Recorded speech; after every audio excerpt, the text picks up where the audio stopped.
And yet, when you think about what a mom does with a kid, a mom gives feedback every day. Every day. She doesn't wait for the end of the year performance evaluation to say, Matt, Josh, you misbehaved this year. You're not getting any present for Christmas, right? Mom will let you know right away, no uncertain term, what you're doing wrong. And she does it from a place of love. She does it and she still loves you unconditionally. And she does it because she wants you to be the best grown-up version of yourself possible. Welcome to the Attraction Pros podcast, where we discuss the latest trends and challenges facing the attractions industry today. We chat with some of the top leaders in the field and provide resources that will help develop your career in this great industry. I am Josh Liebman. I am obsessed with the guest experience and helping attractions make that their top priority for success. And I'm Matt Heller. I am passionate about organizational effectiveness, leadership development, and employee engagement. Now sit upright, hold on tight, and get ready for the Attraction Pros podcast. Hey, Josh, how are you? Hey, Matt, I'm doing really well. How are you? I am fantastic. Whoa, a little upward lift there. You like that? I do. Always like the nice little surprises you add. Trying to keep and it the variable amount of A's that are in the word fantastic. Right. Well, so I have a question for you. Okay.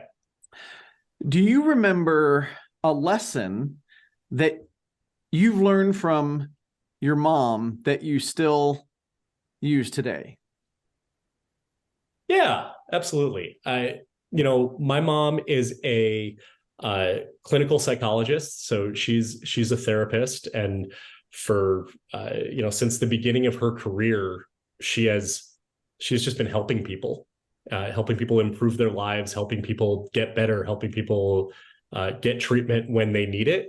And I think that, I don't know if that's like one singular lesson, but maybe like one like maybe overarching lesson of whatever you do in life, help people to improve your lives. I don't even think that the number of people that she's helped over the last several decades can even easily be counted.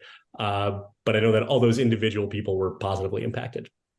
Well, and think about what you do now, right? You help organizations, improve their guest experience, and your book is certainly a big part of that. So a lot of what you do is about helping others.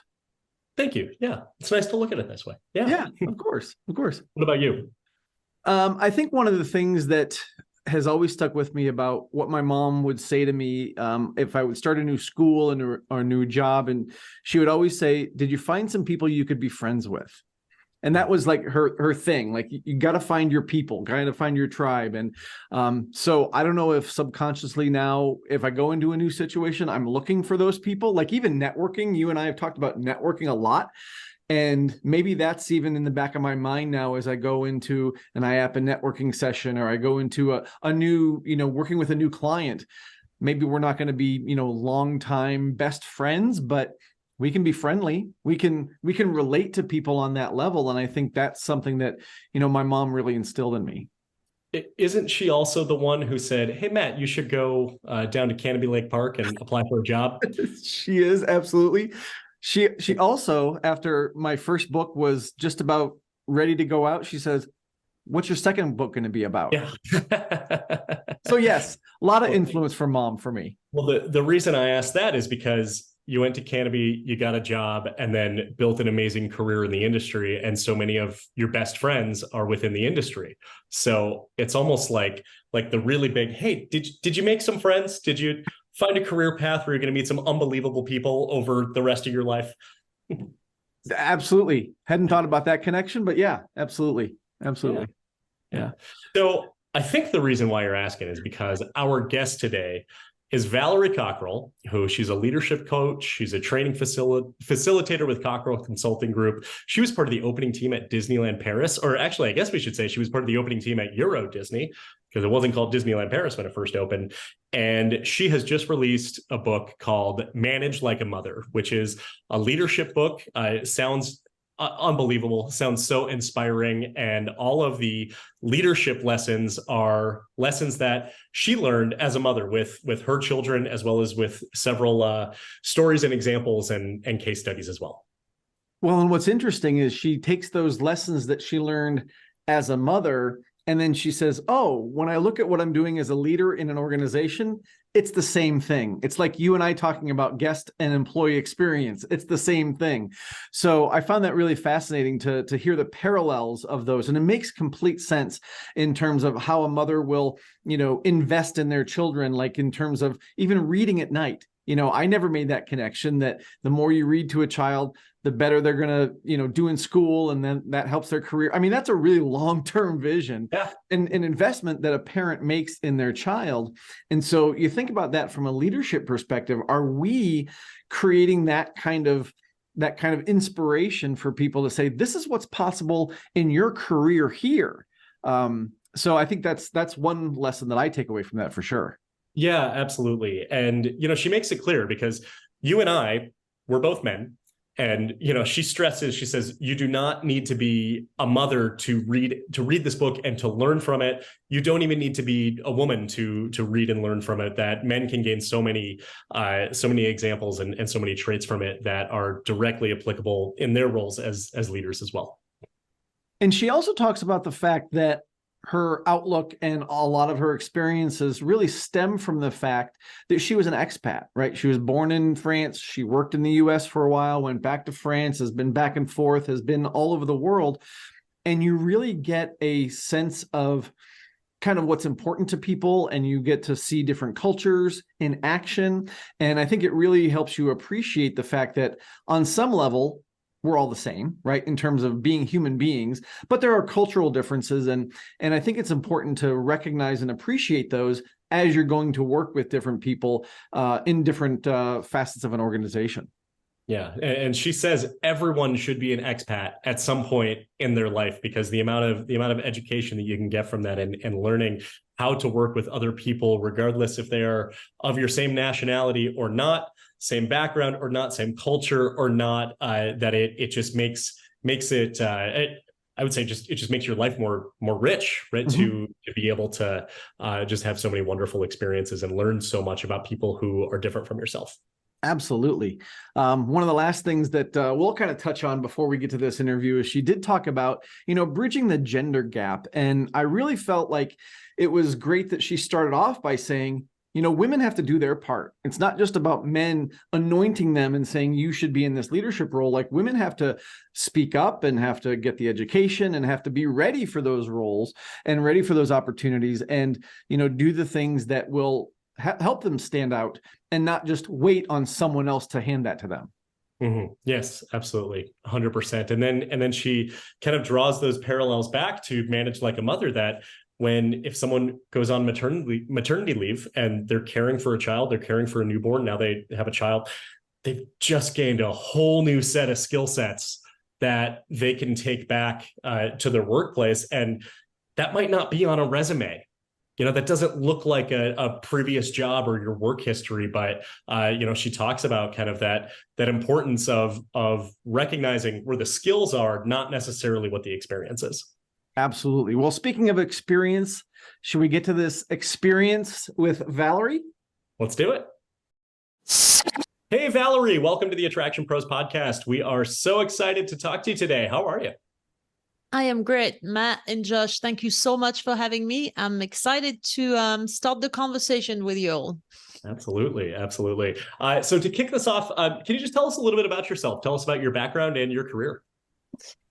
Well, as I'm sure your audience will pick up real quickly, I have a French accent. So born and raised in southeast of France. And when I was about 16, I was always a very curious child, and I knew there was a whole big world out there, which I was eager to go and discover. However, I was very well aware of the fact that if I wanted to do that, I had to learn English. So right before I graduated from high school, I was kind of young. I was about 16 and a half, and I applied to be an au pair in London. And I literally moved to London with 5 words of English. I could say, my name is Valerie, I'm French. And that was it. And I lived in London for a year and a half. And that was a really uncomfortable and difficult thing to do. However, it turned out to be the one decision that changed the entire course of my life, because I went back to France after that, finished my studies, and that led, but my English was so good that led me to a job with Disney at the French pavilion at Epcot with a 1-year visa. So I did this, which was, you're in your late teens or early 20 and you get that opportunity. You're not going to pass this. You're like, okay, sign me up. And little did I know that about 3 years later, at that point, I was back in France working for a bank. I had graduated, finished all my studies, and I thought my career was going to be in banking. And one day I got a call from Disney and they said, in about 1.5 years from now, we're going to open a park in Paris. And Disney, American culture, you speak English, we would love to hire you. And it literally took me 3 seconds to say, yep, sign me. Where do I sign? And they sent me training in Florida again. So that was my second visit to Florida. I was there for about 6 months, met my future husband, my Prince Charming, right there. And we both relocated to France for the opening of the park about 6 months before the park opened in Paris. Dan was also on the task force to open the park in France. So we were there for 5 years. We married there. Our oldest son was born in Paris, and then we relocated to the US in 1997, and we kept on working for Walt Disney World. But that one decision when I was 16, somehow I had this idea that, let's just learn English, because I know this, if I want to go and travel the world, this is going to help me.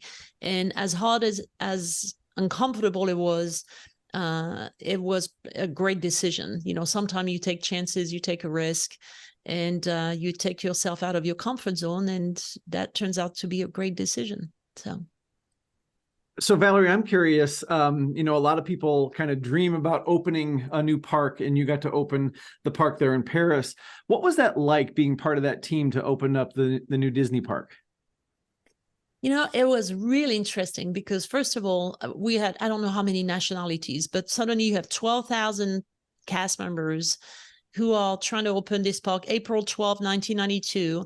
And all these nationalities working together makes for some interesting challenges. Let's be honest. We all have different approach to work, different approach to leadership. So, and also we know that the Disney culture is something that they try to bring with them when they open a new property overseas. So trying to educate somebody on Disney culture and American culture and this new theme park concept, which, if you remember in 92, there really wasn't any theme park per se in Europe. So here we are opening this park outside Paris. So we did a lot of things well. We did some things not so well.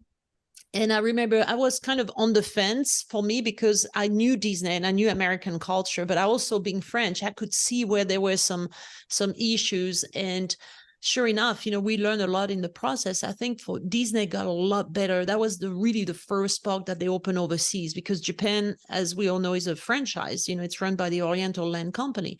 But Disney was in Paris was the first park that Disney ran entirely. And having to go through this process and bring what was a very successful park in Orlando, Florida, and doing the exact carbon copy of that outside Paris, thinking we were going to do the exact same thing, it was going to be a success. Well, that turned out to be a bit of a mistake, because European culture, we don't work the same way, we don't have the same expectations. Now, we could do a whole podcast around this, but just one story that will illustrate what I'm explaining here. As you remember, in the Magic Kingdom, they don't serve alcohol. Well, back then they didn't serve alcohol in any Magic Kingdom around the world. And now we're opening in Paris. We have these beautiful restaurants, table service restaurants, and then you have these waiters that come up, and these families, French families, sit down. And they look at the menu and they choose their entree. And then the next thing that comes is, can I see the wine card or the wine menu? And then the waiter will say, well, I am very sorry. Here in France, we don't serve, at the Magic Kingdom, we don't serve alcohol. And French people went crazy, like, what? You tell me I cannot have my glass of wine with my lunch. So needless to say, within a couple of months, they changed the policy, and the Magic Kingdom at Disneyland Paris was the first Magic Kingdom ever to serve alcohol, because of this cultural difference and its cultural expectation. So that example is just one of many, many, many other examples of things that we had to learn from and overcome during the opening of the park. So it was really an incredible school and an incredible opportunity to be part of that, not only professionally because we got opportunities we wouldn't have gotten otherwise, and also because we just learned a lot through the process. So we were there 5 years, and it was just an incredible 5 years. When I visited Disneyland Paris, which is about 12 years or so ago, when I was planning for the visit, all my friends said, "Oh, Josh, while you're there, make sure you get a picture on Main Street in front of the castle with a beer or holding a glass of wine," because it was such a novelty, right? So I did. I got a Cronenberg 1664 and asked a cast member to take my picture, and she was so confused why this man traveling by himself that was in Europe for work, wanted a picture, needed a picture with a beer in front of the castle. But it was a funny moment for me. But I can completely see just kind of the cultural difference, that it needs to be distinctly Disney, but also distinctly French as well, and being able to meld those two. On a similar kind of note there, you talked about 12,000 cast members of different nationalities, different backgrounds, all coming together, combining that with your background of spending the time in London, spending the time in Florida. Did you feel that was an advantage, that you had already had experience leaving your country, being able to experience other side of the world, coming to the United States, and then being able to now, does that make it easier to then, I would say, embrace or adapt or work with other cultures as well, and nationalities? Yeah, totally.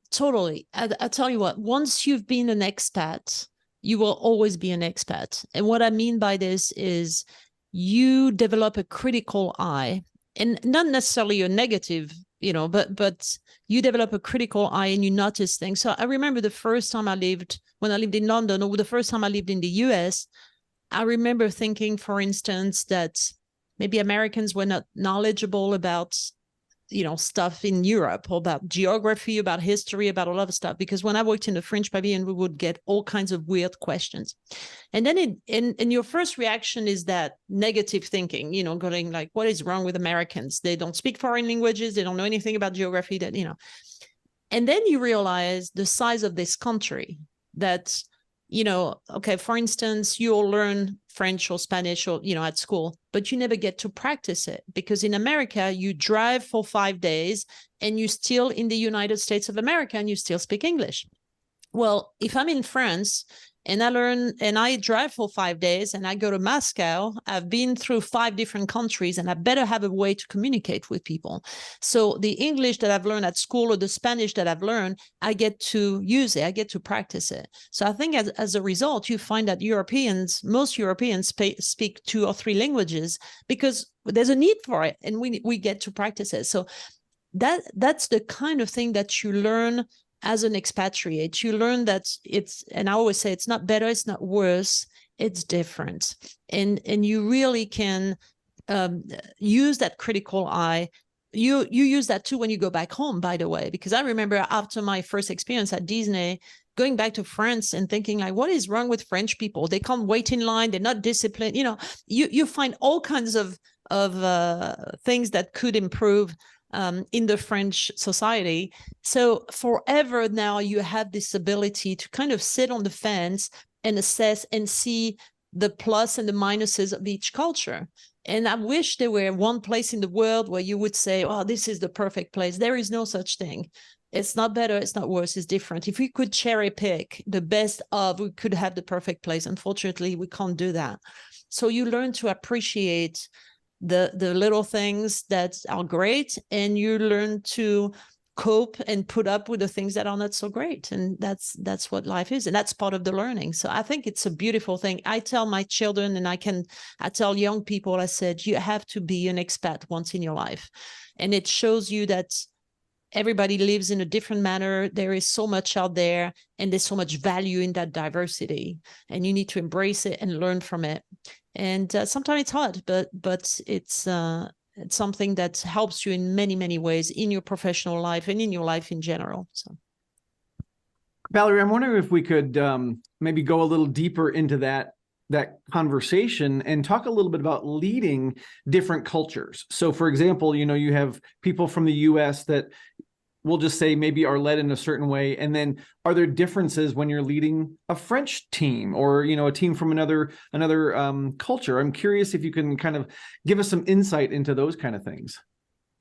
Well, there's a couple of examples I can give you. First of all, the difference between the French and American, there is one thing that I think exemplifies, really describes this very well.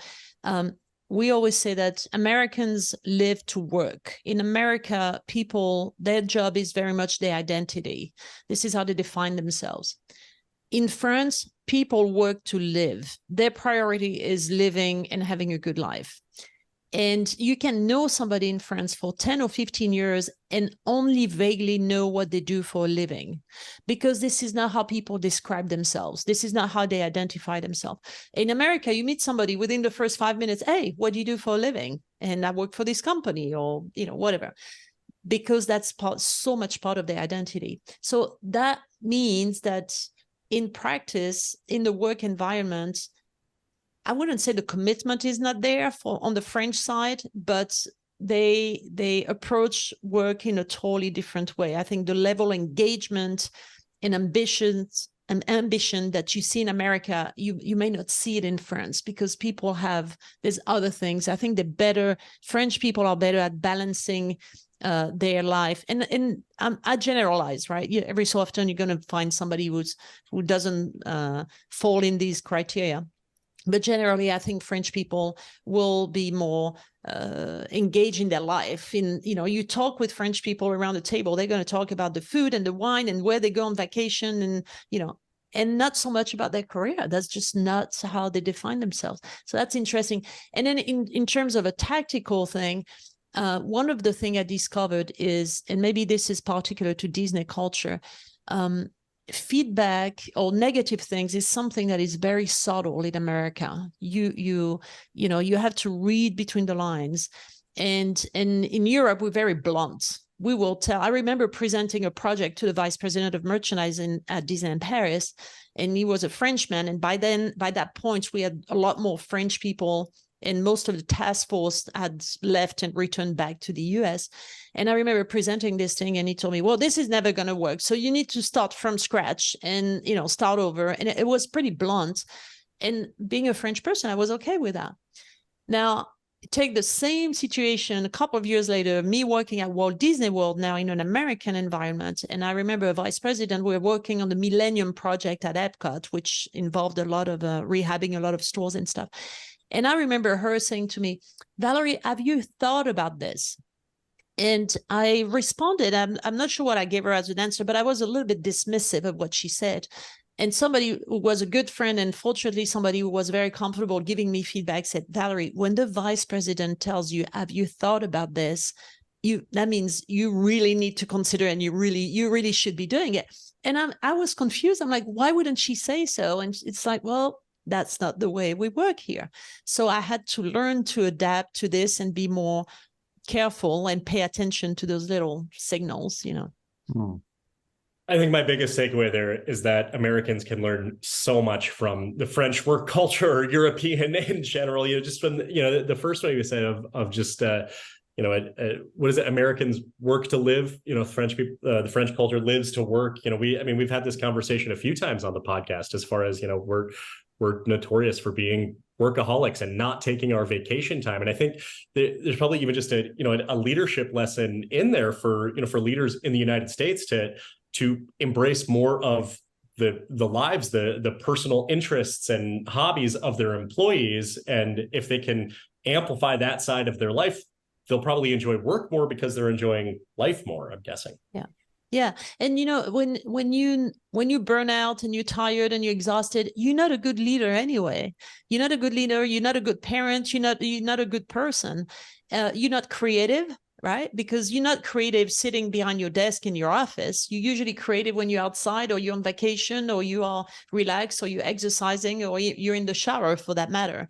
But this is that idea that the fact that we present at work doesn't necessarily mean that we are efficient and we are successful. we could work lesser hours and being more efficient in what we do. So, and I think it's changing, and I think the pandemic maybe has brought that, and also younger generation. You talk to the millennial or Gen Z, they're all about, I have 3 children who are young professional now, and I can really see the shift where, yes, we want to work, but we want to have a life that is fulfilling, and not only through our work, but through our lives and our experience. And we're looking for authenticity and opportunities and experiences. So it is shifting, I think, for the better, and organization better line up, because this is coming, and they better allow this and facilitate that. And the pandemic is maybe has been the silver lining here, is that companies have learned to give more flexible hours, allow for remote work, allow for flexible work. And I think everybody will benefit from this. So you've mentioned your children a couple times, and of course we can't let you go in this conversation without talking about your new book, Managing Like a Mother. So I'd love to hear a little bit about that book and kind of how it came about. That was interesting. I grew up listening to my mother, who would always say, I wish I was 20 and I knew what I know now. And I've heard this so many times. Every time I would roll my eyes and go, oh, here we go again. And then now that I'm on the other side of 50, I'm like, I wish I was 20 and I knew what I know now. So it occurred to me that maybe I could help younger people, young professional, aspiring leaders, maybe leaders who are just stuck and they just don't know anymore, because being a leader can be very overwhelming. So much is asked of you. You're supposed to excel in so many different areas. So I thought, why don't I, that was the first thing, is the desire to maybe help others. And then the other thing was, I realized, because I stopped working several times when we relocated from Disneyland Paris to the US. And then again, at some point we had 3 children and I took some time off to focus on the kids. And every time I came back to work, my first instinct, being a woman, and it's fairly typical of a woman, is to think, am I still relevant? Do I still have what it takes? Can I still be a good leader? And then it occurred to me that the skills I was using to raise my kids at home were very similar to the soft skills that are required of a leader. And that's when the book came about. And the more I started digging into this, and the similarities became just obvious. And don't get me wrong, I'm not reinventing the wheel here. I'm not presenting anything that will revolutionize the leadership approach. But it will, if you look at it through that lens, the lens of what a mother does for her kids, it will give you a lot of answers. If you're wondering, what do I need to do to have a team that's motivated and engaged and empowered in my organization, is the exact same thing. So once you go over all the competencies, and in the book, there's 21 chapters, every single one addresses one competency that is similar. And you can really leverage that and apply that, and that will help enhance your leadership approach. So Valerie, at the time of this recording, the book is not yet available, but at the time of the release, it will be. So curious as far as perhaps what some of maybe the key takeaways are that people who get the book and read it can expect to pull from it. I think a couple of things. First of all, leadership shouldn't be complicated. It's actually very simple, because it's about human interactions. It's about nurturing people, developing them, training them, giving them rewards and recognition, coaching them, giving them feedback, helping them develop, facilitating them growing in terms of promoting curiosity and promoting diversity in the workplace, all of that. So it's all very simple. Now, let's not confuse simple with easy, because whether you're a parent or whether you're a leader, you have to have patience, you have to be diplomatic, you have to be consistent, you have to be in it for the long run. And no matter how many books you read, how many TED Talks, how many people you listen to or you're trying to learn from, they will always be a great part of learning on the job, because there is no perfect playbook out there that will give you, okay, this is the standard operating procedure. If this happened, this is what you do. It doesn't exist when you're a mother. It doesn't exist when you're a leader, right? There's always a situation that is unexpected. And, leading people, obviously the diversity of people and personality and talent and skills means that you have to adapt and you have to customize to every single one of your team member, much like you would do for your kids. I have 3 kids, and let me tell you, the first one was born in France, and I'm thinking, okay, when the second one came around, I'm like, oh, been there, done that, only to find out that the second child does not respond to our interaction, communication, feedback, or in at all like the first one. And then the third child comes around, and it's the same thing. I realized that yet again, he has a different personality, he has a different aptitude. And so it's the same at work for a leader. You're dealing with a whole bunch of people, and they all have different personalities, and you better be able to adapt and customize your approach. So one of the things that I wanted to dive a little deeper into is when you say leadership shouldn't be complicated, what I found is that when it does become complicated, a lot of times it's because people have a decision to make, right? Or they're a fork in the road and they're not sure which way to go. And they say, well, it's complicated because of all these different factors. And really what they need to do is make a decision and go down that road. And it may be the wrong path, and that's okay. They can always, adjust and go back and adapt, as you're saying. But what kind of advice or guidance do you give to leaders when they're in those unexpected situations and they do have to make a decision to move forward, or, they're not sure which way to go, but you got to do something? I tell you, there's an analogy I often use. I play tennis, and I love playing tennis. And when my tennis game is off and the ball doesn't land what it's supposed to land, you get rattled, right? And then your head starts thinking, what if, what's going to happen? I'm going to lose the match, whatever. And usually what worked for me would be to go back to basic. And literally I would tell myself, for the next game, all you're going to do is bend your knees, keep your eyes on the ball, follow through. That was it. Simple. The basic principle of a tennis player. That's the first thing you learn when you learn. Well, and that would serve me well within a game, because my mind would be relaxed. I would see clear again. My shot would start falling in, and then I could grow from there.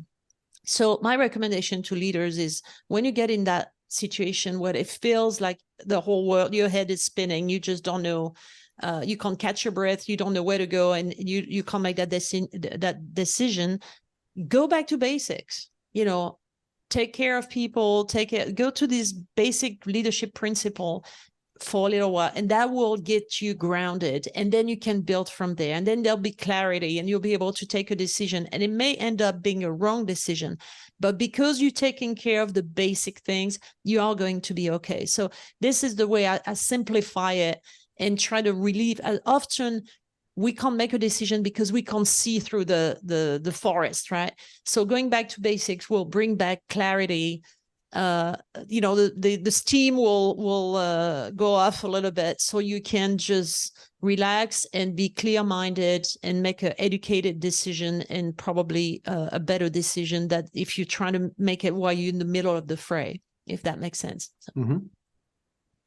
Are there any stories you like to share or examples from leadership of people successfully implementing these concepts, whether it's going back to basics or anything else, any other takeaways shared from the book that are just great success stories?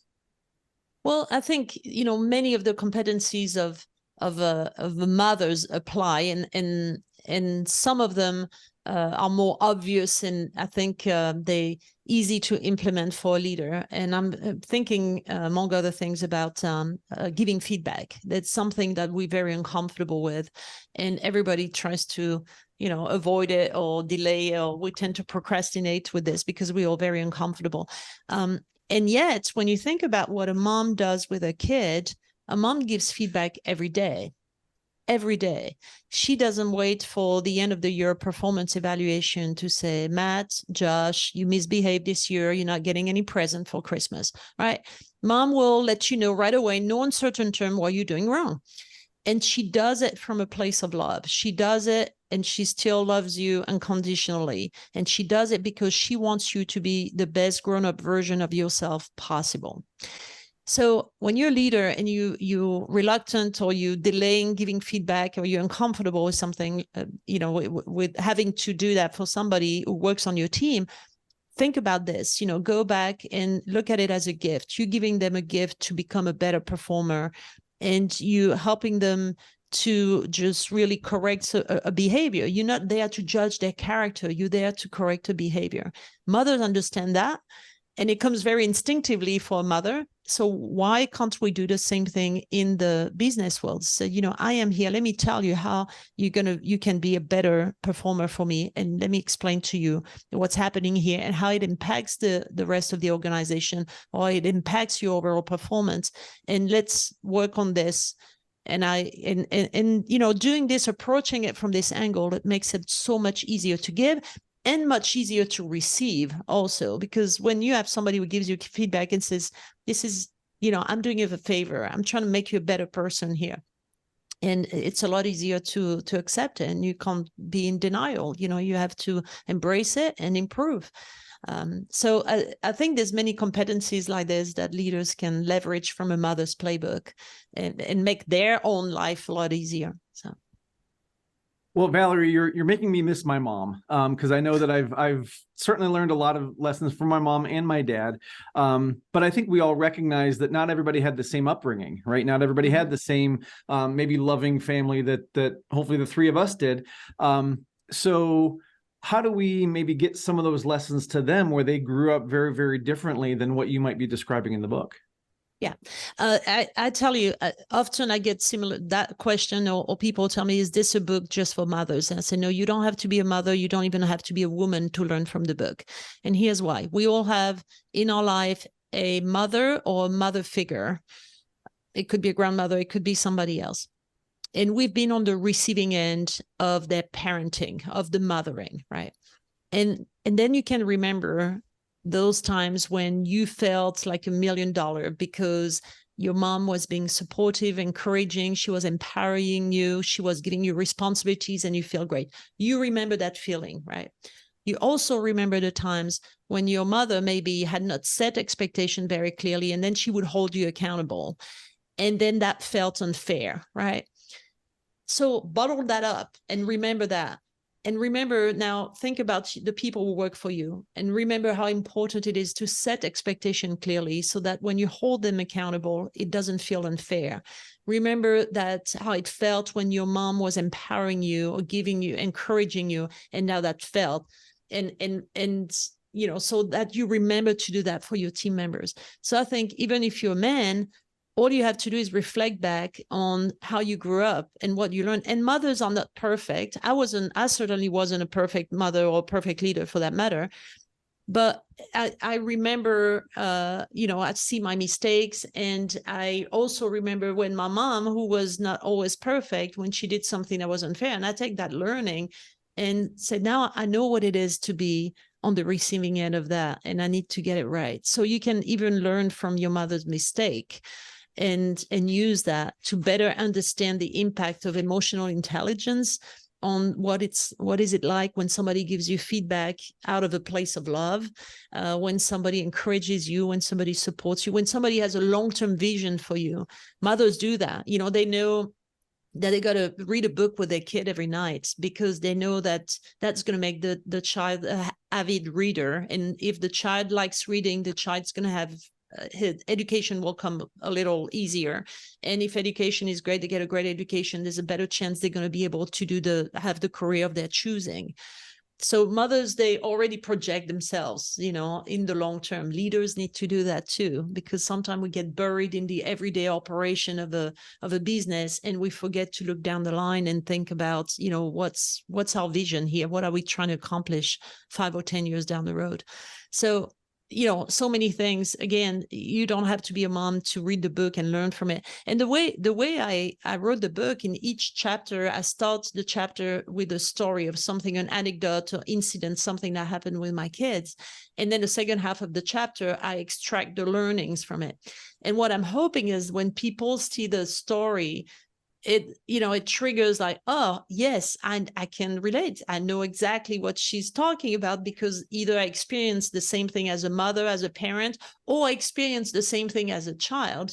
And that hopefully will make it relatable. And when it's relatable, people remember it, and then they can implement the learning and be reminded of what it's like to be a great leader and a great parent, for that matter. Yeah. Valerie, one of the things we're wondering about, and it's slightly changing course just a little bit, but we know that you are a big advocate of women in the workplace and fostering the growth, and particularly bridging the gender gap. And I'm wondering if you can talk a little bit about what you do to help advocate to bridge that gap. Yeah, I think, well, first of all, women need to do their part. And that is gaining the confidence that they can do it. And I think often women tend to hide the fact that, oh, I took some time off to raise my kids. And because it is perceived as a setback. And I beg to differ. I don't think it's a setback. I think you got to practice your leadership skills, only you got to do that on your own kids. And you learned a lot as a mother. You learned about time management. Let me tell you, nobody manages their time like moms, because they can do 3 things at once.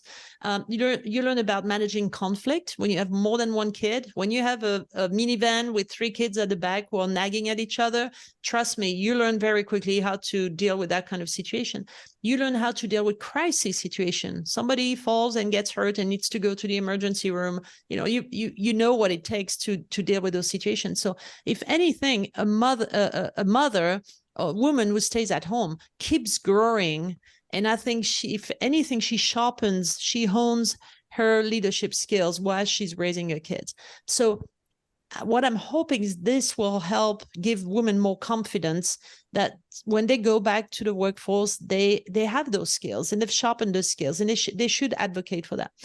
Now, the other thing is, obviously, men are the vast majority of leaders out there, and they need to help recruit more women into the workforce, give them, and hopefully if they read the book and they start thinking about everything they learned from their mom. And it's interesting because you ask men, you say, who is some of the most influential person in your life?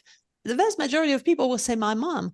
Okay, so then you recognize that your mom has this great, was so influential in your life, and she's taught you so much. Now, why is it now that you can't, you don't value that enough to bring more of that skill into the workplace? So I'm hoping by engaging that, that starting that conversation with men, they will see value in this, which I'm sure they do, but now it's about translating it into the workplace. So for me, that's a very important thing, is educating everybody on this. And then it's helping women, mentoring women, giving them opportunities to move up the corporate ladder, giving them opportunity to get more flexible work, getting more hybrid work or remote work when possible. And again, I think the pandemic was a bit of there's a silver lining there. I think a lot of companies have been forced to do it, and hopefully that will serve women well. And then I think in the workplace is educating yourself, all the unconscious bias, all the things that women have to deal with, where they're either being interrupted in the middle of meeting, or they're not given credit for an idea that they present, or their voice is not amplified. And that's where men, I think, can play a big role, is giving women their credit, making sure they amplify their message, they mentor them, they help them move up through the workforce. And also, the most important way it should start is equal pay for equal work, because today we know what is it, 84 cents I think a woman makes for the dollar. So if you're not paying women equally, they can't afford childcare. They can't afford childcare. What do? They bail out. It's okay. If you do your math when you work, when you both work at home, you do the math and you're like, okay, who makes the less money of the two? Usually it's the woman. So that's already makes her the good candidate to stop working, because you can't afford childcare. So, okay, now mom stays home, and you have talented women who are staying home because financially they can't make it work. So, paying them the right amount of money for equal work, equal pay. It's not very complicated, to be able to do that, so that we retain that talent. And we know today that the emotional intelligence that women bring to the workforce really makes a huge difference in the culture of the organization. So let's not waste that talent that is pretty instinctive for women, and leverage this and bring it to the workforce so we can be a better organization. So I don't know. I think I'm kind of all over the place here, but those are some obvious solutions to bridging the gap between genders in the workplace. Love it. Love it. Valerie, we're running a little low on time, but there's something that you said earlier that I really want to make sure that we touch back onto. And you said that, someone has a long-term vision for you. And earlier you also mentioned, leaders having a long-term vision, but it didn't click with me. I mean, that part obviously clicked, but it really clicked with me when you said someone has a long-term vision for you. So I'm envisioning a leader having a conversation with one of their team members and saying, this is what I see for you in the future, where so often the question is, what do you see for yourself? Where do you see yourself in 5 years? And a young team member may not know. They may not have an idea of what that might look like. So I'm wondering if you can, maybe share some thoughts about communicating that to a young team member, that they may not know where they want to go, but maybe as a leader, you're seeing that vision for them. Yeah, I think it's much like a mom does for her children when they grow up, is showing them the possibility. What are the possibilities out there for us as an organization, for you as a team member, or for you as a child? What is the possibilities are? There's many of them, and people don't know what they don't know. So a leader or a parent needs to show their, either team members or children, what are the possibilities out there, what could be. And I think that's one aspect of leadership we don't talk enough about, because when you can clearly explain what could be, now you inspire people. Now you motivate them to get up in the morning and come to work. You give them a purpose and something they aspire to be. You don't, if you come to your job every day and you do the exact same thing every day and you don't quite understand how that fits in the big scheme of things, or it gets old, it gets stale very quickly. But when you can show the purpose of somebody's job and how they're going to be able to grow with that, now that gets me out of bed in the morning. That gets me excited about coming to work. And it's the same with parenting, showing your kids when they're teenagers and helping them find their talent or their identity, and point them to all the doors out there. And there's tons of them. The possibilities are incredible. And kids don't know that. And a mom needs to show that to her children, and leader needs to do that for their team members. That's simple. Excellent. It's been so fascinating. I've learned so much. Valerie, as we start to wind this down here, if people want to get the book, Manage Like a Mother, if they want to learn more about you, if they want to get a hold of you directly, where would you send them? Amazon, Barnes and Nobles, your favorite bookstore. It's going to be available everywhere. And then people can get hold of me on LinkedIn, or also on Instagram. And I'm cockerellconsulting.com is for Dan and I, that's our website. And I love engaging with people. So if you have questions, comments, suggestions, whatever, and do reach out. I love engaging with the audience out there, and understand what they like, what they didn't like about the book. If they have ideas, if they have suggestions, anything, just don't hesitate. Reach out to me. Well, Valerie, this has been a wonderful conversation. Again, makes me miss my mom. My mom passed away a couple of years ago. Maybe a quick PSA to everybody who's listening. If your mom's still around, give her a call today. Thank her for what she's done for you. And for everybody out there who's watching and listening, just remember, we are all attraction pros. Thanks for listening to the Attraction Pros podcast. Make sure to subscribe so you can tune in when new episodes release. And even better, please leave us a review on iTunes. For more information, visit attractionpros.com.